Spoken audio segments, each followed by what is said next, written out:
वालेकुम वरहमतुल्लाहि वबरकातुहू। K24 news room में मैं आपका मेज़बान सलमान अतहर कासमी बीजापुर कर्नाटक से। नाज़रीन, आपसे अपील है हमारे चैनल को सब्सक्राइब करें, लाइक करें और बेल आइकन के बटन को दबा दें ताकि आपको हमारी ताज़ा तरीन ख़बरें मिल जाया करें। और हाँ नाज़रीन, हमारे चैनल को और हमारी ख़बरों को ज़्यादा से ज़्यादा शेयर करें। बड़ी अहम खबर लेकर आपके सामने हाजिर हुआ हूं, जो कर्नाटक की जिला हासन से जुड़ी हुई खबर है। हासन शहर में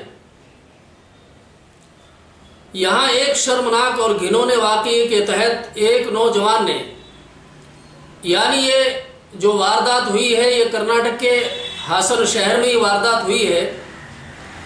एक नौजवान ने एक खातून के सर पर पत्थर मारकर, यानी उसके सर पर पत्थर डालकर कत्ल करने के बाद उसकी असमत दरी की। बड़ी शर्मसार कर देने वाली ये वारदात सामने आई है। हमारे पास खबर के मुताबिक हासन शहर में एक भिखारन, यानी भीख मांगने वाली, हमारा मुल्क आज कहां जा रहा है, घर की ख्वातीन से लगाकर हमारी बच्चियां, हमारी बेटियां और हत्ता कि भीख मांगने वाली भिखारन भी हमारे मुल्क में महफूज नहीं है। शहर में एक भिखारन रात 9 बजे शहर के NR सर्कल के करीब वाक़ई श्री कनिका परमेश्वर कोऑपरेटिव बैंक यानी सोसाइटी के सामने सो रही थी ये भिखारन। पुलिस ने बताया कि CCTV कैमरे में कैद फुटेज से पता चला है कि एक नौजवान ने करीब 9:30 बजे रात इस खातून से थोड़ी दूर सोने के बाद रात करीब 1 बजे उठकर सीमेंट की एक ईंट लेकर उसके सर पर दे मारी, यानी कि सर को कुचल दिया, जिसकी वजह से खातून की मौत होगी। खातून के हिलाक होने के बाद तस्दीक कर लेने के बाद उसकी असमत दरी की गई और असमत दरी करने के बाद फरार हो गया। आया पुलिस CCTV फुटेज की बुनियाद पर नौजवान की गिरफ्तारी की कोशिश कर रही है और अपना जाल पुलिस ने बिछा दिया है। दूसरी खबर हमारे सामने नाज़रीन, आपको मालूम है मरकज निजामुद्दीन जो काफी दिनों से बड़ी सुर्खियों में है, और निजामुद्दीन मरकज के तबलीगी साथियों को लेकर जो तबलीगी जमात से वाबस्ता है, हमारी हुकूमत और हमारी अदालतों में, हमारे मुल्क में बड़ी सुर्खियों में है ये मसला। जो आपने गुज़िश्ता देखा होगा कि महाराष्ट्र हाई कोर्ट की तरफ से उनको रिहा किया गया था, और रिहाई नहीं बल्कि महाराष्ट्र हुकूमत को जो बरसरे इक़्तिदार है उनको बड़ी लताड़ भी लगाई थी। महाराष्ट्र में थाने की मकामी अदालत ने 2 मुख्तलिफ मामलों का सामना कर रहे 21 गैर मुल्की शहरियों समेत तबलीगी जमात के 28 अफराद को बरी कर दिया है। इन सभी के खिलाफ मुख्तलिफ दफात के तहत थाने में, मुमरा पुलिस थाने में मामले दर्ज थे।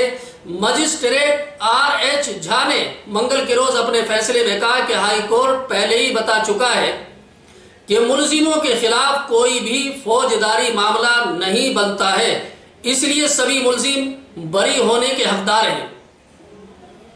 हाई कोर्ट के फैसले के बाद इस समात की अब कोई बुनियाद नहीं है। तबलीगी जमात के वकील इस्माइल शेख ने इस दौरान कहा कि जिन अफराद को जमानत मिल चुकी है उनमें से 13 बांग्लादेशी और 8 मलेशिया के शहरी हैं, जबकि 4 हिंदुस्तानी और बाकी 3 गैर मुल्की शहरियों की मदद करने वाले अफराद हैं। इस सभी के खिलाफ 10 मार्च से 31 मार्च के भी ताज़ीरात हिंद की मुख्तलिफ दफात के तहत मुकदमात दर्ज थे। नाज़रीन, इसी मामले को, तबलीगी जमात के मामले को सामने रखते हुए आप जानते हैं कि जमीयत उलमा हिंद जो एक तंजीम है और मुल्क के हक में, मुल्क की वफादार और मुल्क के लिए काम करने वाली तंजीम जिसका नाम है जमीयत उलमा हिंद। जमीयत उलमा हिंद के महासचिव مولانا محمود مدنی صاحب، ان کا ایک بیان ہمارے سامنے آیا تھا جو آپ کے سامنے رکھنا ضروری سمجھتا ہوں۔ مولانا محمود مدنی صاحب نے کہا ہے کہ تبلیغی جماعت کے خلاف دیش بھر میں درج مقدمے واپس لیے جائیں۔ جو اس وقت ہمارے سامنے بیان آیا ہے، یعنی 23 اگست کو جو یہ بیان ہمارے سامنے آیا تھا کہ تبلیغی جماعت کے خلاف دیش بھر میں درج مقدمے واپس لیے جائیں، یہ انہوں نے حکومت سے مانگ کی ہے۔ جن کو جیلوں میں بند کر کے اتیاچار کیے گئے ان کے اچت معاوضہ دیا جائے۔ جمعیت علماء ہند کے مہا سچیو مولانا محمود مدنی نے تبلیغی جماعت سے سمبندھت ممبئی ہائی کورٹ کے فیصلے کا سواگت کیا اور کہا کہ نیالے نے سرکاروں کے برے ارادوں کو بے نقاب کر دیا ہے۔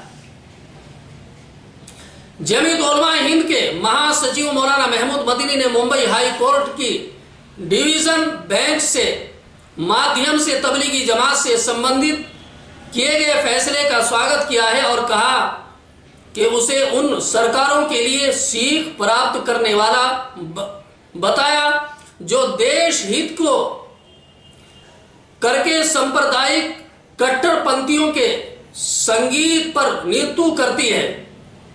انہوں نے کہا کہ جسٹس ٹی وی نالاواڑے اور جسٹس ایم جی سیولیکر کی بینچ کا فیصلہ ایک ایسا سپشٹ اور پاردرشی درپن ہے جس میں کیندری اور راجیہ سرکاروں کو سبق لینا چاہیے۔ ناظرین، یہ بڑے سوچنے اور سمجھنے والی بات ہے۔ اسی لیے کہتے ہیں کہ انسان قانون کے خلاف کوئی کام نہ کرے۔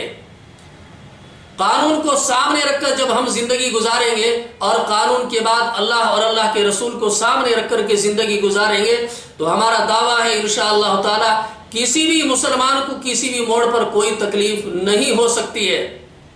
شرط ہے کہ اس کے دل میں اپنے رب العالمین کا ڈر اور خوف ہو اور محمد الرسول اللہ صلی اللہ علیہ وسلم کے طریقے اس کی زندگی میں ہوں۔ سرکار کے طریقے جب اس کی زندگی میں ہوں گے انشاءاللہ وہ زندگی میں کوئی غلط کام نہیں کر سکتا ہے، اور جب غلط کام نہیں کرے گا وہ کتنی بھی بڑی عدالت ہو، کتنی بھی بڑی حکومت ہو، حکومت اسے انصاف دیتی ہے۔ یہ بالکل اللہ کی طرف سے فیصلہ ہے۔